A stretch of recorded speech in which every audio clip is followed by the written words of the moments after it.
சங்கீதம் 34:8 ஒருவர் நாம் வாசிக்கலாம்.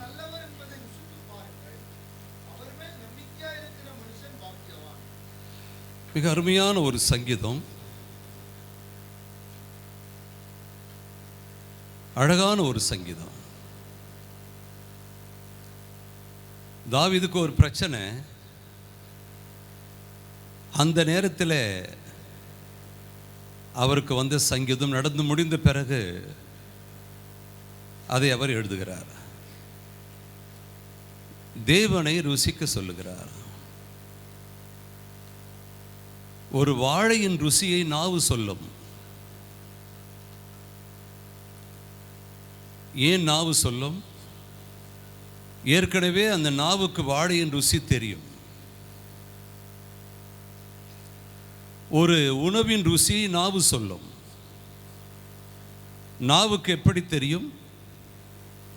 அந்த உணவை ஏற்கனவே அது ருசித்திருக்கிறது.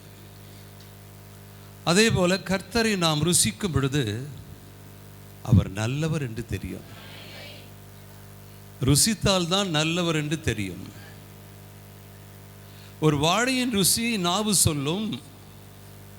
நம் வாழ்வின் ருசியை நம் ரட்சிப்பு சொல்லும். ரட்சிப்பு என்பது ஒரு அழகான சுவை. ரட்சிப்பு என்பது ஒரு அழகான மகிமையான ஒரு சுவை. இந்த தேதியிலே, இந்த நாளிலே, இந்த ஆண்டிலே ரட்சிக்கப்பட்டேன் என்பது கடந்த காலம். ஆனால் ரட்சிப்புக்கு கடந்த காலம் இல்லை. ரட்சிப்பு எப்பொழுதும் நிகழ்காலமாகவே இருக்கிறது. இன்று எழுகிறேன், இன்று ரட்சிக்கப்படுகிறேன். என் ரட்சிப்பு எப்படி எனக்கு உறுதியாகுகிறது? நான் ஒரு பாவியான மனிதன், பாவியான ஒரு மனுஷி. நான் தேவனிடம் சென்றேன். அவர் இரத்தத்தால் என்னை கழுகினார், மகனாக மகளாக மாற்றினார். என் பாவ உணர்வுகள், பாவ எண்ணங்கள் அகலுகிறது. நான் அவரை விசுவாசிக்கிறேன். நான் அவரை யார் என்று விசுவாசிக்கிறேன்? தேவன் என்று விசுவாசிக்கிறேன்.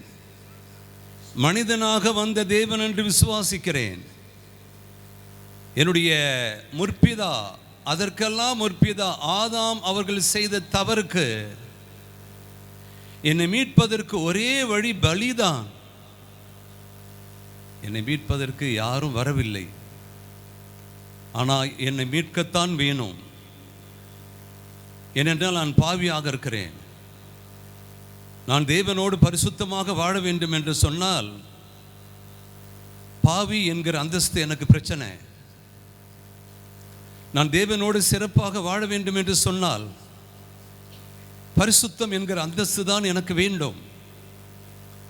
பரிசுத்தம் என்கிற அந்தஸ்து எனக்கு வேண்டும் என்று சொன்னால் நான் பரிசுத்தமாக்கப்பட்டிருக்க வேண்டும்.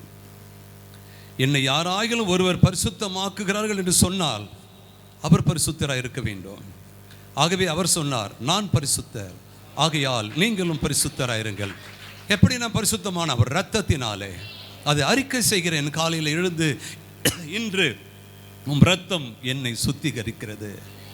இது தேவனாக இருந்து பூமியிலே மனிதனாக என்னை மீட்க வந்தி, எனக்காக அடிகள் காயங்கள் எல்லாம் பட்டி, எனக்காக மரித்தி, எனக்காக அடக்கம் பண்ணப்பட்டீர், மூன்றாம் நாள் உயிர்த்தெழுந்தீர்.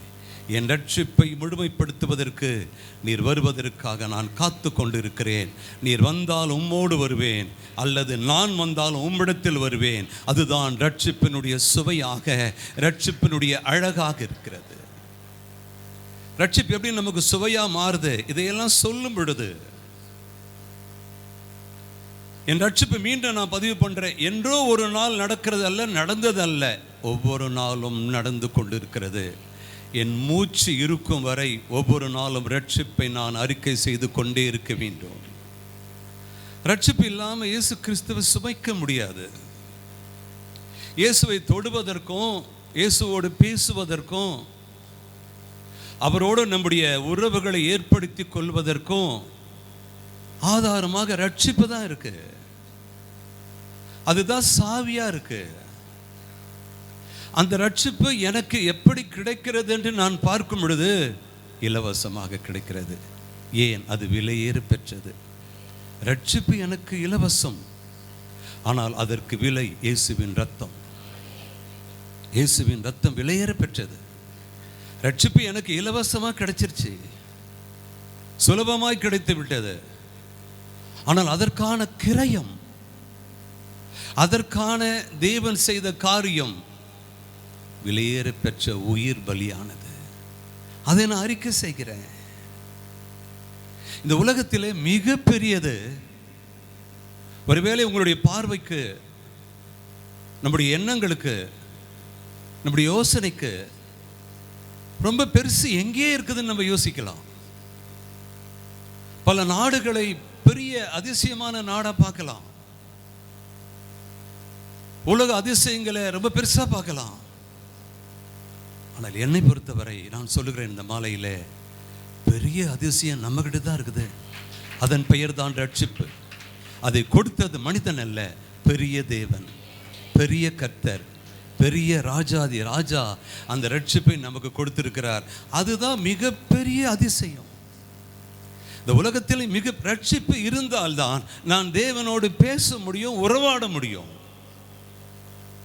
மகனாக மகளாக பிறந்திருந்தானே நம்முடைய அப்பாவை அம்மாவை அம்மா அப்பான்னு கூப்பிட முடியும். மகனா மகளா பிறக்காம நம்முடைய அப்பா அம்மாவை அம்மா அப்பான்னு கூப்பிட முடியாத.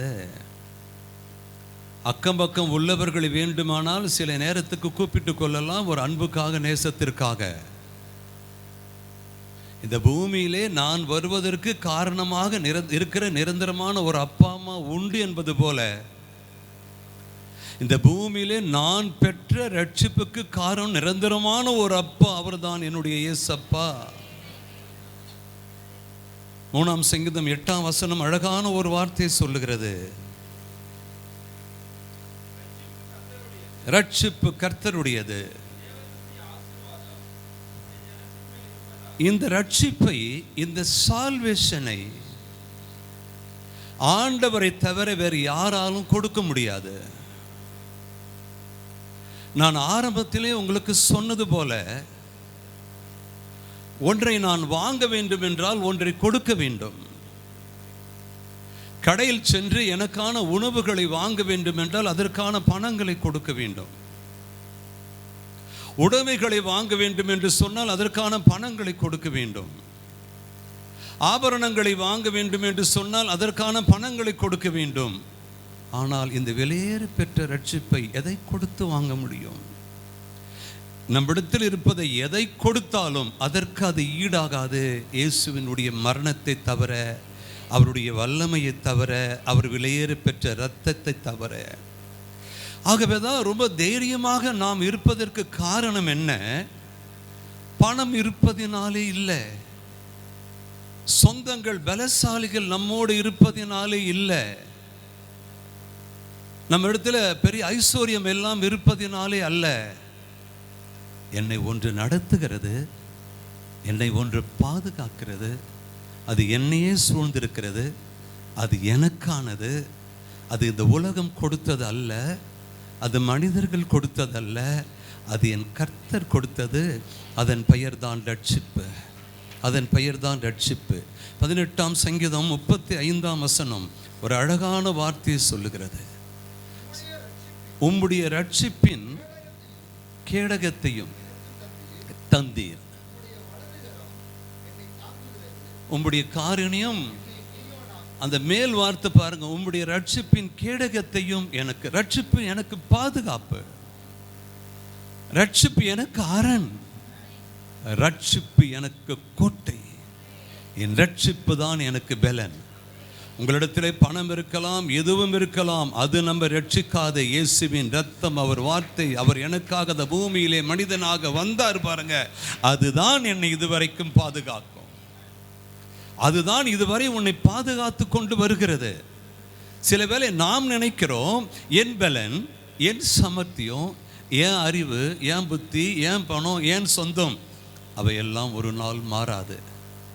ஆனால் எனக்கான ரட்சிப்பு இருக்கிறது அல்லவா, அது ஒரு நாளும் மாறாது. அதை கொடுத்தவர் ஒரு நாளும் சொல்லி காட்டவில்லை. அவர் கொடுத்து கொண்டே இருக்கிறார். அந்த வல்லமை என் மேலே இறங்கி கொண்டே இருக்கிறது. அந்த மகிமை என் மேலே இறங்கி கொண்டே இருக்கிறது. இந்த ரட்சிப்புக்கு இணையானது உலகத்தில் எதுவுமே இல்லை. ஆகவேதான் ஆண்டவர் சொல்லுவார், ரட்சிக்கப்பட்ட ஜனமே உனக்கு ஒப்பானவன் யார்? ரட்சிப்பு என்பது எந்த மனிதராலும் கொடுக்க முடியாது. அது வாங்கக்கூடிய ஒன்று அல்ல.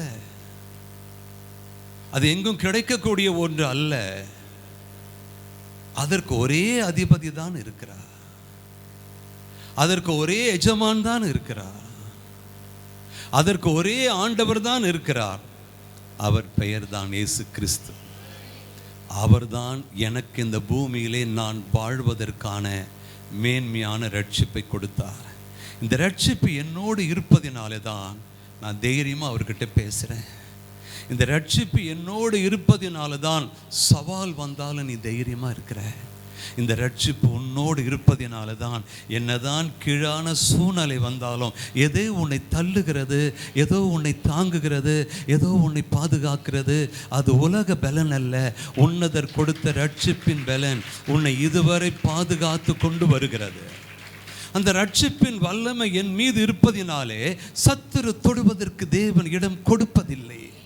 தொடாதே, அந்த சரீரத்தின் மேலே என் ரட்சிப்பு இருக்கு, என் வல்லமை இருக்கு, என் ரத்தம் இருக்கு, அனாவசியமா தொடாத, கிட்ட போகாதே என்று தேவன் சொல்ல வேண்டிய அவசியம் இல்லை. சத்துரு பார்க்கும் பொழுது புரிகிறது, இவர்கள் விசேஷமானவர்கள்.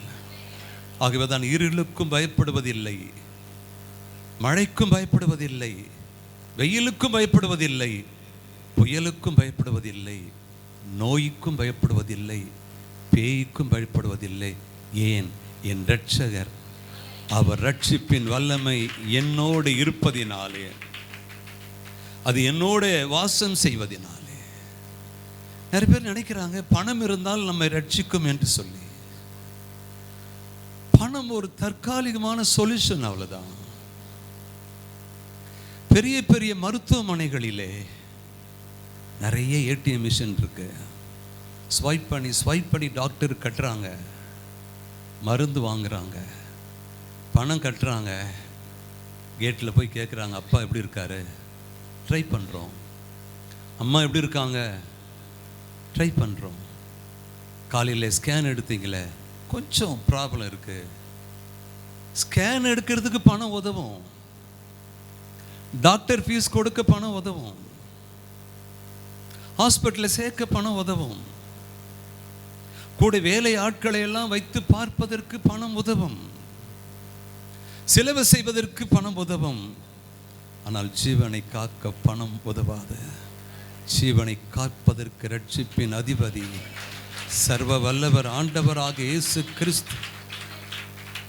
ஆகவேதான் உன்னை இதுவரை அவர் பாதுகாத்து கொண்டு வந்தார். எத்தனையோ ஆபத்து நமக்கு, சொல்ல முடியாத பிரச்சனைகள் நமக்கு, அத்தனையிலும் கர்த்தர் நடுவாக நின்று பாதுகாக்கிறார் என்று சொன்னார். ஒரு அழகான வார்த்தை இருக்கு, ரட்சிப்பு இல்லாத கோட்டீஸ்வரனை விட ரட்சிக்கப்பட்ட ஏழை பாக்கியவான். அவர்களுக்கு ஒரு நம்பிக்கை இருக்கிறது. காலையில் ஒரு குழந்தைக்காக ஜெபம் பண்ணோம், முகமெல்லாம் அலர்ஜி. இந்த அம்மா கூட வந்துட்டாங்க, சபையார் எல்லாரும் ஜெபம் பண்ணோம். சண்டே ஸ்கூலில் செய்தி வருகிறது, அந்த அடையாளங்கள் எல்லாம் போய்விட்டது, அந்த அடையாளங்கள் மாறிவிட்டது. குழந்தை நன்றாக இருக்கிறார். ஒன்றை நாம் தெரிந்து கொள்ள வேண்டும், ரட்சிப்பை கொடுத்த தேவனும் வாழ்கிறார், ரட்சிக்கப்பட்ட மக்களும் வாழ வைப்பார்கள். ரட்சிக்கப்பட்ட தேவன் இன்னும் வாழறாரு, ரட்சிக்கப்பட்ட மக்கள் அநேகரை வாழ வைப்பார்கள். பிசாசு பிடித்திருக்கிறது, ரட்சிக்கப்பட்ட மக்கள் இலவசமாக ஓட்டுறாங்க, ஹாஸ்பிட்டல் போகிறாங்க, ரட்சிக்கப்பட்ட மக்கள் இலவசமாக ஜெபிக்கிறாங்க, அங்கே அற்புதம் செய்கிறார். இது மனிதனால் வந்ததல்ல, சர்வ வல்லவராகிய தேவனால், சர்வ வல்லவராகிய கர்த்தரால் வருகிறது. அந்த ரட்சிப்பு தான் உன்னையும் என்னையும் வல்லமையாக பாதுகாத்து கொண்டு வருகிறது. இந்த ரட்சிப்பு பாருங்க, என்னையும் என் குடும்பத்தையும் பாதுகாக்குது. யாரெல்லாம் அவர்கிட்ட வராங்களோ அவங்களையும் பாதுகாக்குது. இவர் பட்சபாதம் இல்லாத தேவன், எல்லோருக்கும் எல்லாவற்றையும் தெளிவாக எடுத்து கொடுக்கிற சர்வ வல்லமை உள்ள தேவன். ரட்சிப்பு எவ்வளோ பெரிய விஷயம் பாருங்க. ஒரு வீடு என்னுடைய வீடு, தெரு தெரியும், வீட்டு நம்பர் தெரியும், அந்த வீட்டில் யாரெல்லாம் வாழுறாங்கன்னு தெரியும், அந்த வீட்டில் அப்பா அம்மா உடன் பிறந்தவர்கள்லாம் இருப்பாங்க. அந்த வீட்டுக்குள்ளே போகிறதுக்கு நான் யாரையும் கேட்க வேண்டிய அவசியம் இல்லை. என் வீட்டை போய் நான் எந்த தெருவிலும் தேட வேண்டிய அவசியம் இல்லை. நான் உள்ளே வருவதற்கு வெளியே பர்மிஷன் கேட்கணும்னு அவசியம் இல்லை. ஏன், அது என்னுடைய வீடு. என் வீட்டில் நான் தாராளமாக உள்ளுக்குள்ளே போகலாம். கிச்சன் ரூம் போகலாம், ஹால் போகலாம், பெட்ரூம் போகலாம், எங்கன்னா போகலாம். ஏனென்றால் அந்த வீட்டில் எனக்கு முழு சுதந்திரம், அதிகாரம் இருக்கிறது. ரட்சிப்பு அதே போல தான். யார் ஒருவர் மீது ரட்சிப்பு இருக்கிறதோ சத்துருத்தோட அதிகாரம் இல்லை, நோயத்தோட அதிகாரம் இல்லை. அவர்கள் பூமியிலும் அதிகாரம் பெற்றவர்கள், பரலோகத்திலும் வாழ அதிகாரம் பெற்றவர்கள். பூமியிலும் அவர்களுக்கு அதிகாரம் இருக்கிறது, பரலோகத்திலும் அவர்களுக்கு அதிகாரம் இருக்கிறது. ஆட்கள் எளிமையாக இருக்கலாம், படிக்காமல் இருக்கலாம், உலகம் எதிர்பார்க்கிற எதுவும் இல்லாமல் இருக்கலாம். அதை தாண்டி அவர்கள் மேலே பெரிய ஒரு வல்லமை, ரட்சிப்பு என்கிற வல்லமை இருப்பதினாலே, அந்த வல்லமை தான் இதுவரை எல்லா இடத்திலும் உங்களை என்னையும் வல்லமையாக பாதுகாத்து கொண்டு வருகிறது. அந்த வல்லமை இருப்பதினாலே தான் எந்த வல்லமையும் இதுவரை உன்னை ஜெயிக்கவில்லை. அந்த வல்லமை உன்னோட இருப்பதினாலே தான் விடுவையா அழுவையா அழுத்தலாமா என்று பார்த்த இடத்திலே நீ எழும்பி எழும்பி எழும்பி எழும்பி மேலே வருகிறாய், உயர உயர உயர மேலே வருகிறாய். காரணம், அந்த ரட்சிப்பு உன் மேலே இன்னும் வாழ்கிறது. நானும் ரட்சிப்பை இணைந்து ஒன்றாக வாழ்கிறோம். என்னையும் ரட்சிப்பையும் பிரிக்க முடியாது, என்னையும் என் தேவனையும் பிரிக்க முடியாது. ஏனென்றால் இயேசுவின் ரத்தம் என் கூட இருந்து வேலை செய்வதனாலே நான் எங்கே போனாலும், நான் யாருக்கும் தீங்கு செய்யல, எனக்கு செஞ்சாலும் பயம் இல்லை. நான் யாருக்கும் துரோகம் செய்யல, எனக்கு செய்தாலும் பயம் இல்லை. ஏனென்றால் நான் மனிதனை நம்பவில்லை, இரட்சகரை நம்புகிறேன். அந்த ரட்சிப்பு என்னை பாதுகாக்கும், அந்த ரட்சிப்பு என்னை உருவாக்கும். அந்த ரட்சிப்பு தான் என் குடும்பத்தை பாதுகாத்தது. என் மனைவியை, கணவனை, பிள்ளைகளை தூக்கி இன்றைக்கு நீடித்திருக்கிறது. அந்த ரட்சிப்பு மாத்திரம் இல்லை என்றால் வழி மாறி போயிருப்போம். அந்த ரட்சிப்பு மாத்திரம் இல்லை என்றால் திசை மாறி போயிருப்போம். அந்த ரட்சிப்பு இல்லை என்றால் ஒரு ஒழுங்கு வாழ்க்கையில் இருந்திருக்காது. இன்னைக்கு எல்லாம் ஒழுங்குக்கிறமா இருக்கிறது. இது யார் கொண்டு வர்றது? கர்த்தருடைய ரட்சிப்பு. வீட்டுக்குள்ள தானா நுழைவது போல ரட்சிப்பினுடைய எல்லா பகுதியும் நான் தொடலாம். நான் ரட்சிக்கப்பட்டதினாலே சுகம் எனக்கு சொந்தமா மாறுது. நான் ரட்சிக்கப்பட்டதினாலே ஆசீர்வாதம் எனக்கு சொந்தமா மாறுது. விசுவாசத்தினாலே நான் ரட்சிக்கப்பட்டதினாலே தேவன் இந்த பூமியில் என்னவெல்லாம் வைத்திருக்கிறாரோ எதுவும் எனக்கு தடை இல்லை. உயர்வு இல்லை, தாழ்வு இல்லை, நீ இல்லை, ஏழை இல்லை, பணக்காரன் இல்லை, ஜாதி பிரிவு ஒண்ணுமே இல்லை. எல்லாருக்கும் ஒரே ரத்தம், ஒரே ரத்தம், ஒரே தேவன், ஒரே ரட்சகர். அவர் பேர் தான் இயேசு கிறிஸ்து. அல்லேலூயா. ஆக நம்ம யாருக்கும் பயப்பட வேண்டிய அவசியம் இல்லை. நான் ரொம்ப கீழான ஆளுங்க, அவசியமே இல்லை. அதோடைய பெருசு ரட்சிப்பு என் மேலே இருக்கு. என்னை இவங்க பிரித்து பார்க்குறாங்க, தேவன் பிரித்து பார்க்கல உன்னை. என்னை இவங்க தள்ளுறாங்க, தேவன் தள்ளல. தள்ளி விட்ட உன்னையும் என்னையும் சேர்த்து ரட்சிப்பை கொடுத்து உன்னை உயர்த்திருக்கிறார். எங்கேயோ இருக்க வேண்டிய உன்னை கர்த்தர் அநேகருடைய கண்களுக்கு மேலாக உயர்த்தி வைத்திருக்கிறார் என்றால் அந்த ரட்சிப்பு எவ்வளோ வேலை செய்து உணர்றோமா? அது உணர்றோமா? ரட்சிப்பு எனக்குள்ள இருந்து என்ன மாதிரி வேலை செய்து பாருங்க. அதான் சொல்ற, ரட்சிக்கப்பட்ட ஜனமே உனக்கு ஒப்பானவன் யாருன்னா ஆச்சரியமா இருக்கும். அவர் நமக்காக பண்ற காரியம்லாம் யோசிக்கவே முடியாத காரியங்களை செய்வார். அதற்கு நீயும் நானும் செய்த புண்ணியம் அல்ல, அவர் கொடுத்த ரட்சிப்பு, அவர் தந்த ரட்சிப்பு. சின்ன சின்ன ஆளா இருப்பாங்க, ஒண்ணுமே இருக்காது, செம்மையா மேல அப்படியே வந்துடுவாங்க. எல்லாரும், சிலர் ஆச்சரியப்படுவாங்க, சிலர் வாழ்த்துவார்கள், சிலர் வயிறெறிவார்கள். வாழ்த்துகிறவர்கள் ஒருவேளை ரட்சிப்பை பெற்றவங்களா இருக்கலாம்.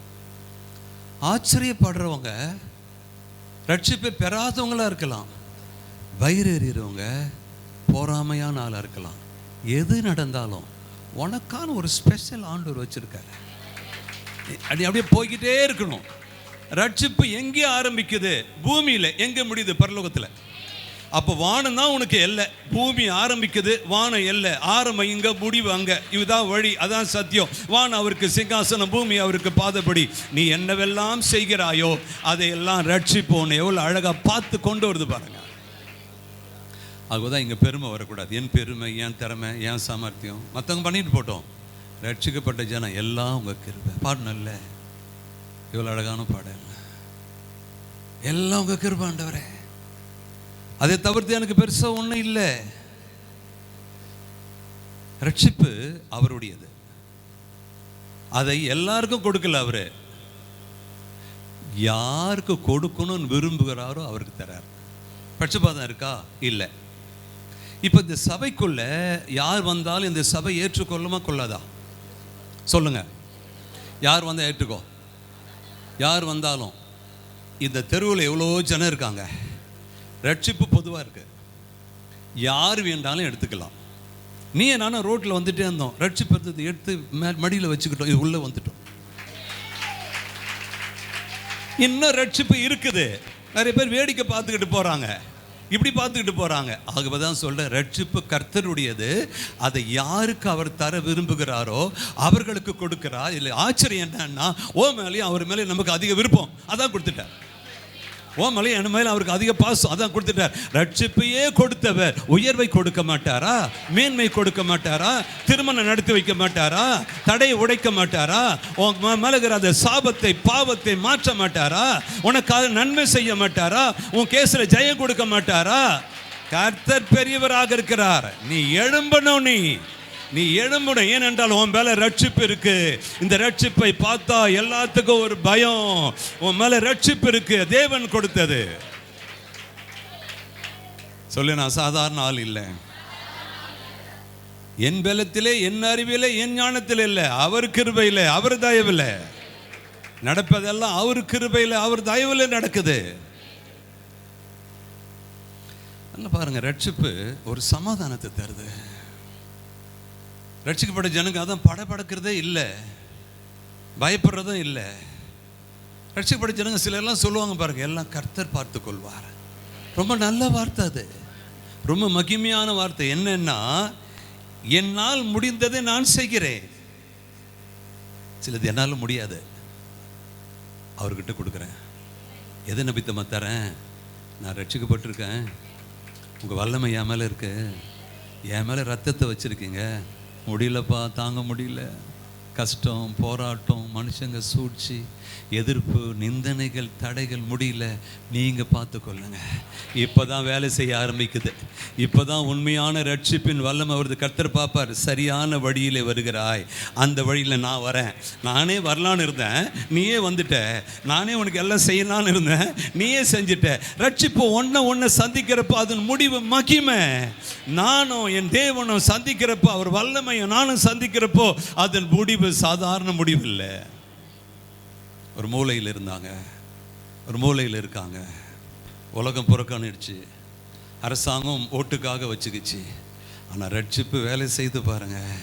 உள்ள பேசுகிறார், எழும்பு, உன் குழந்தைய படிக்க வை. ஒரு காலத்தில் இங்கே தான் படிக்கணும்னு இதெல்லாம் மாற்றிட்டார் கர்த்தர். இப்போ எல்லாரும் கான்வென்ட் தான். ஒரு காலத்தில் இவங்கள தான் படிக்கணும்னு மாற்றிட்டார். ரட்சிப்பு வேலை செய்து பாருங்க.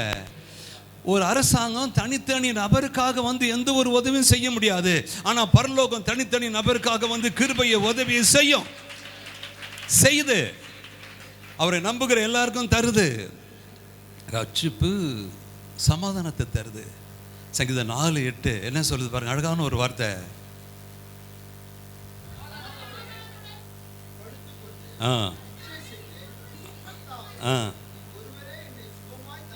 அவ்வளோதான்.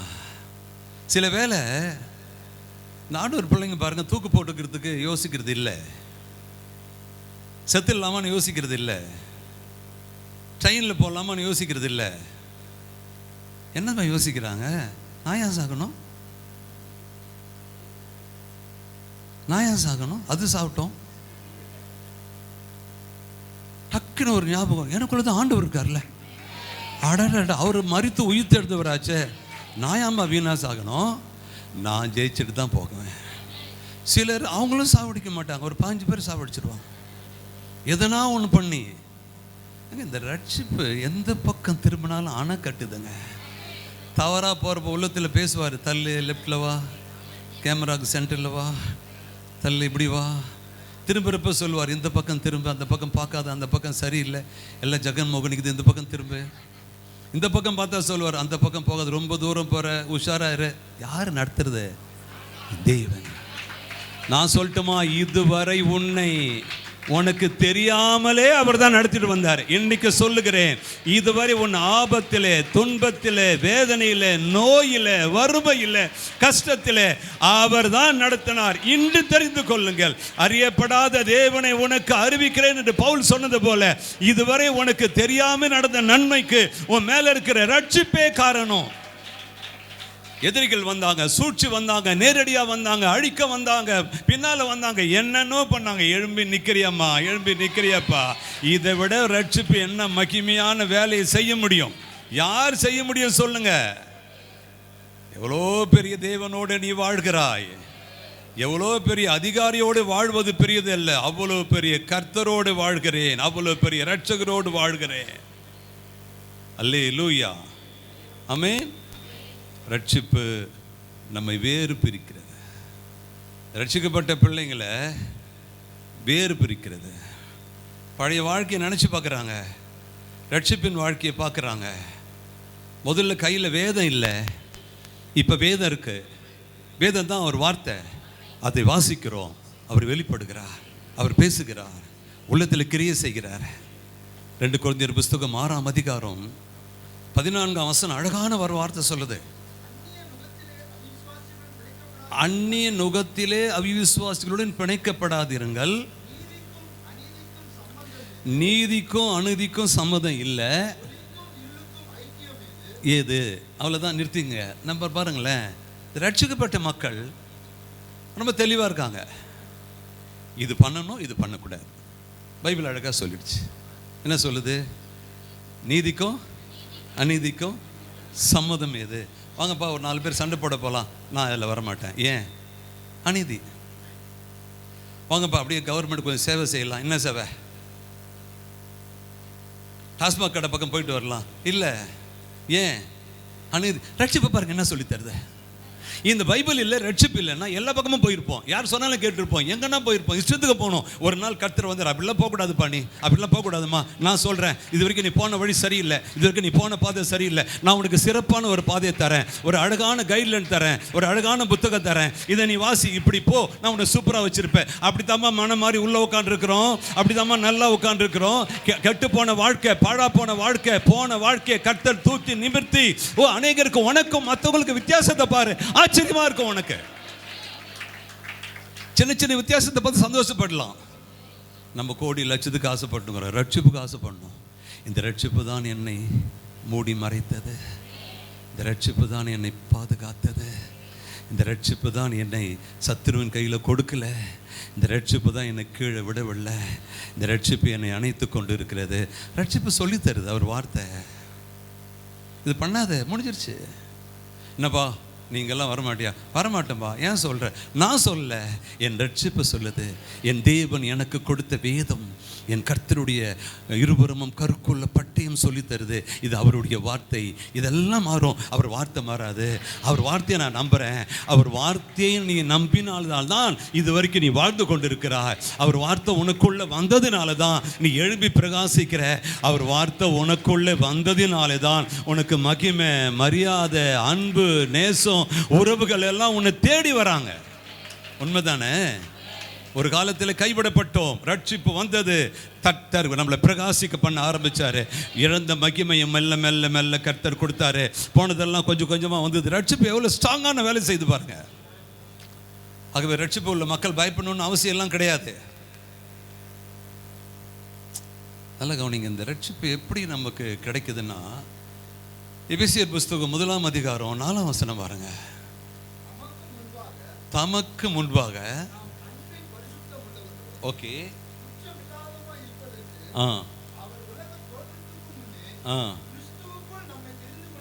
ஆஹா, எவ்வளோ அழகா இருக்கு பாருங்க. ஒரு பிளான் வைக்கிறார் ஆண்டவர். என்ன பாருங்களேன், நீங்கள் ஒரு ஸ்கூல் ஓப்பன் பண்ணுறீங்க. ஸ்கூலை டீச் பண்ண யாரை வைப்பீங்க? சத்தமாக சொல்லுங்க, சத்தமாக சொல்லுங்க. ஒரு பையனை நீ கண்ட 6 விதமான மிருக ஜீவன்களை எழுது அப்படின்னா அவன் எழுதிக்கிறான். Maths teacher, English teacher, Tamil teacher, கணக்கு டீச்சர், பிடி டீச்சர், சத்துணவு ஆயா. அது அவனுக்கு எவ்வளோ பெரிய பாதிப்பை கொடுத்துருக்குன்னு யோசனை பண்ணி பாருங்க. சத்துணவு ஆயா கூட அவன் பாருக்கு எப்படி தெரியுது? சரி, ஒரு பெரிய ஹோட்டல் ஆரம்பிக்கிறீங்க, அந்த ஹோட்டலை மெயின்டைன் பண்ணுறதுக்கு என்ன மாதிரி ஆளை வைப்பீங்க? யாருன்னா வாங்க, யாருன்னா போங்க அப்படியா சொல்லுவீங்க? செலக்டட். பெரிய நிறுவனம், டாட்டா கன்சர்ன், ஏதாச்சும் ஒன்று, அந்த நிறுவனத்தில் அந்தந்த இடத்துக்கு என்ன மாதிரி ஆள் எடுப்பாங்க? படிச்சிருக்கணும், எல்லா தகுதியும் இருக்கணும், நிறைய இன்டர்வியூ அட்டென்ட் பண்ணிருக்கணும், அனுபவம் இருக்கணும். இதெல்லாம் இருந்தால் தான் உங்களுக்கு இவ்வளோ சேலரி கிடைக்கும், இந்த கம்பெனியில் உங்களுக்கு எல்லா விதமான சலுகைகள் கிடைக்கும். ஆனால் அவருடைய கம்பெனியில் பாருங்கள், என்கிட்ட எதுவுமே இல்லை, ஒரு பெரிய படிப்பு இல்லை, அறிவு இல்லை, ஒன்றுமே இல்லை. வந்தார், நீ செலக்ட், நீ செலக்ட், நீ செலக்ட், நீ செலக்ட், நீ செலக்ட்னாரு. தூக்கி வச்சாரு மேலே. பார்த்தா போய்கிட்டே இருக்கிறோம், எல்லா சலுகையும் வருது. இப்படி திரும்பி பார்க்குறோம், கடனை அடிச்சிடுறோம். இப்படி திரும்பி பார்க்குறோம், நன்மை நடக்குது. இப்படி திரும்பி பார்க்குறோம், அற்புதம் நடக்குது. இப்படி திரும்பி பார்க்குறோம், கல்யாணம் ஆகுது. ஐயோன்றோம், எல்லாமே செய்கிறாரு, ஒன்றுமே இல்லை. உலக தோற்றத்திற்கு முதலாக தெரிந்து கொண்டார். ஒரு நிறுவனம் படித்தாலே தெரியுது, ஆனால் கர்த்தர் அவருடைய பார்வையில் யாரெல்லாம் டச் ஆகுறாங்க அவங்களை தெரிந்து கொண்டார். அப்படி தெரிந்து கொண்டு நீ இங்க உட்கார்ந்து இருக்கிற, இப்போ நீ பயப்படாத. அந்த ரட்சிப்பு உனக்கு வேலை செய்யும், அந்த ரட்சிப்பு உனக்கு பாதுகாக்கும், அந்த ரட்சிப்பு கண்ணீரை துடைக்கும். நேத்தெல்லாம் அழுத பத்தியா, அந்த அழுகைக்கு பதில் கண்ணீரை, அந்த கண்ணீரை மாற்றக்கூடியது ரட்சிப்பு கொடுக்கும். தைரியமா இரு, உனக்கு அதான் கர்த்தர் பேசுறாரு. ரட்சிப்பு இன்னும் வாழுது, ஏன்னா நீயே வாழுற, நீயே சாகல, ரட்சிப்பு சாகல. உன் ரட்சிப்பு வாழ்ந்து கொண்டே இருக்கும். செத்தவங்களை உன் ரட்சிப்பு உயிர் தழ வைக்கும், செத்து போன எல்லாவற்றும் உயிர் தழ வைக்கும். உன் விசுவாசம் அப்பேற்பட்ட விசுவாசம் சாதாரண விசுவாசம் இல்லை. அல்லேலூயா, தேங்க்யூ லார்ட். நல்லதும் கெட்டதும் ஒன்றா சேரக்கூடாதுன்னு ரட்சிப்பு சொல்லி தருது. ரட்சிப்பு வந்த பிறகு தான் இது நல்லது இது கெட்டதுன்னு சொல்லி கொடுத்துச்சு. அதுக்கு முன்னே எல்லாம் ஒன்றுன்னு நினச்சிட்டு இருந்தோம். ரட்சிப்பு வந்த பிறகுதான் சொல்லி தருது. தேவனும் உலகமும் ஒன்று இல்லை, இணையாது. நல்லது கெட்டதும் ஒன்று இல்லைன்னு உலகம் சொல்லி தருது. இப்போ பாருங்க, 2 கொரிந்தியர் 6:15 பாருங்க, அழகான வார்த்தை அது. ஏது இல்லையே, இதெல்லாம் முதல்ல தெரியாது. ரட்சிப்பு இல்லாத பொழுது என் மனம் போன போக்கில் நான் போயிட்டு இருந்தேன். ஆனால் ரட்சிப்பு எனக்கு வந்த பிறகு என்னை ஒருத்தர் நடத்துகிறாரு. யாரோ உள்ளே பேசுகிறாங்க, யாரும் என்னை ஃபாலோ பண்ணுறாங்க. எதனா தப்பு போனால் உள்ளே துடிக்குது, தப்பாக சிந்திச்சா உள்ளே சொல்லுது, இல்லை எல்லாம் செய்யக்கூடாது, உன் ரட்சிப்பு ஒன்று விட்டு போயிடும், உன் அபிஷேகம் ஒன்று விட்டு போயிடும், உன் வல்லமை ஒன்று விட்டு போயிடும். என்னை யாரும் கைட் பண்ணுறாங்க. ஏனென்றால் அந்த ரட்சிப்பு வேலை செய்யுது. ரட்சிப்பின் தேவன் என்னை பாதுகாக்கிறார், உன்னை பாதுகாக்கிறார். அவர் சொல்கிறார், தண்ணீரில் கடப்ப, அங்கே நான் பாதுகாப்பேன். அல்லேலூயா. எந்த இடத்துல போனாலும் அந்த ரட்சிப்பு ஒன்று என்னை பாதுகாக்குது. இதுக்கு முன்னே அப்படி இல்லை, யார் என்ன சொன்னாலும் கேட்போம். ரட்சிப்பு எனக்கு மேன்மையை தருது, ரட்சிப்பு எனக்கு மேன்மையை தருது. ஒரு தைரியம் வருது. காலையில் எழுந்தவொடனே ஒரு ஜெபம் பண்ணுறேன், வேதம் வாசிக்கிறேன், போகிறேன், ஆண்டவரே என் கூட வாங்கன்ட்டு போகிறேன். நம்பிக்கை தருது, ரட்சிப்பு தைரியத்தை தருது. ரட்சிப்பு எனக்குள்ளே பேசுது, ஒரு ஒரு ஸ்ட்ராங்கான ஒரு ஆளாக என்னை மாற்றுது. ஒன்றுமே இல்லாத ஆனால் அந்த ரட்சிப்பு ஏதோ ஒன்று செய்ய வைக்குது. நான் ஏதோ ஒன்று செய்ய போகிறேன், எனக்கு ஏதோ ஒன்று நடக்க போகுது. அப்படி நினச்சி பாரு, நடக்கும். அப்படி நினைச்சு பாரு, ரட்சிப்பு உனக்காக வேலை செய்யும். இன்னைக்கு நினை, நாளைக்கு உனக்காக ரட்சிப்பு வேலை செய்யும். கர்த்தர் நல்லவர் நான் சொல்றேன், கர்த்தர் நல்லவர் நான் சொல்றேன். ரட்சிப்பு உனக்காக மகிமையா வேலை செய்ய போகுது. ரட்சிப்பு எப்பவுமே எல்லாவற்றையும் செய்ய காத்து கொண்டிருக்கிறது. நானும் எல்லாவற்றையும் செய்ய காத்து கொண்டிருக்கேன். பயப்படக்கூடாது, சோர்ந்து போகக்கூடாது. மரணமே வந்தாலும் சொல்லணும், அது அங்கே அனுமதி கிடைத்தால்தான் எனக்கு இது இங்கே நடக்கும். அங்கே அனுமதி கிடைக்காமல் எனக்கு எதுவும் நடக்காது. என் வாழ்க்கை என் கையில் அல்ல, அவருடைய கையில் இருக்கிறது. ரட்சிப்பு எனக்கு செம்ம மேன்மையை தருது. ஒரு காலத்தில் மரியாதை எல்லாரும் இருந்தேன், மரியாதையை கொண்டு வருது. அது என்னுடைய நடவுடை பாவனை அல்ல, பாவனை தான். அது ரட்சிப்பின் வாயிலாய், வேதத்தின் வாயிலாய், கர்த்தரின் வாயிலாய் வருது.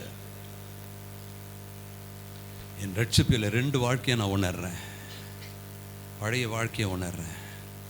நான் எப்படி இருந்தேன், எப்படி வாழ்ந்தேன், என் வாழ்க்கை எப்படி போச்சு, யாரெல்லாம் வந்தா, நான் என்னெல்லாம் தவறு பண்ணேன், என்னெல்லாம் பாவம் பண்ணேன், என்னெல்லாம் அசுத்தம் பண்ணேன், என்னெல்லாம் நான் நேசித்தேன், என்னெல்லாம் நான் யோசித்தேன், அந்த வாழ்க்கையை நான் உணர்றேன். என் ரட்சிப்பு வந்த பிறகு அதை நான் வெறுக்க ஆரம்பிக்கிறேன். அது சரியில்லைன்னு ஆரம்பிக்கிறேன். அதே மனுஷன்தான், அதே நினைவு தான், அதே சரீரம் தான். நான் இப்போ உள்ளேருந்து ஒன்று பேசுது, அதை விடு, நான் வேற ஒன்று காமிக்கிறேன், வேற வழியில் நடத்துகிறேன். அது நல்ல வழி, அது உன்னை பாதுகாக்கும், அது உன்னை குற்றப்படுத்தாது, அது உன்னை ஆசீர்வதிக்கும், உன்னை அந்த வழி சரியான இடத்துக்கு கொண்டு போகும். நீ பாதுகாப்பாக இருப்ப, நீ ரொம்ப நல்லா இருப்ப, உன் வாழ்க்கை ஆசீர்வாதமாக இருக்கும். நீ இழந்ததை பற்றி கவலைப்படாத, போனதை பற்றி கவலைப்படாத, உன்னை பேசுகிறத பற்றி கவலைப்படாத, உன்னை அழிப்பேன் கொல்லுவேன்னு நினச்சாங்களே அதை பற்றி கவலைப்படாத. அதெல்லாம் பழசு, நான் உனக்காக செய்ய போகிறது புதுசு. அதெல்லாம் சிறுசு, நான் உனக்காக செய்ய போகிறது பெருசு. அதெல்லாம் ஒன்றுமே இல்லை, இப்போ தான் எல்லாம் ஆரம்பிக்க போகிறேன். அதெல்லாம் முடிந்தது, உனக்காக புதிய துவக்கத்தை நான் தரேன். அதை பற்றி நீ கவலைப்படாத, இதை பற்றி யோசனை பண்ணு, அந்த பக்கம் திரும்பாத, இந்த பக்கம் நில்லு. நான் உன்னை பாதுகாக்கிறேன், உன் கூட நான் தான் வரேன், உன்னை சுற்றி நான் மதிலாக இருக்கிறேன். என் ரட்சிப்பை உன் மேலே கொட்டிக்கிட்டே இருக்கிறேன். அது வஸ்திரமாக மாறுது, அது கேடகமாக மாறுது, என் ரட்சிப்பு துரோகமாக மாறுது, என் ரட்சிப்பு உனக்கு பாதுகாப்பாக மாறுது, என் ரட்சிப்பு உனக்கு வல்லமையாக மாறுது. ஆகவே உன்னை யாரும் தொட முடியல, தொட முடியாத அளவுக்கு என் ரட்சிப்பை உன் மேல வச்சிருக்கிறேன். அது பற்றி எரிகிற அக்னியா இருக்கு, அது அபிஷேகமா இருக்கு. அந்த ரட்சிப்பு எல்லா வகையிலும் உன்னை பாதுகாக்கும். கர்த்தர் நல்லவரே எவ்வளவு பேர் சொல்றீங்க? சொல்லுங்க, ரட்சிக்கப்பட்ட ஜனமே, உனக்கு ஒப்பானவர் யார்? இப்ப சொல்லுங்க, நான் ரட்சிக்கப்பட்டு இருக்கிறேன், எனக்கு ஒப்பானவர் யாரும் இல்லை. கர்த்தர் எனக்குள்ளே வாசம் செய்கிறார். நானும், என் குடும்பம், என் கணவன், என் மனைவி, என் பிள்ளைகள், என் சமுதாயம் நன்றாக இருப்போம். God bless you all.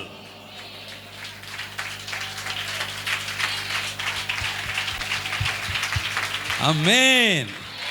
நல்லா தூங்குங்க, நல்லா தூங்குங்க. காலையில்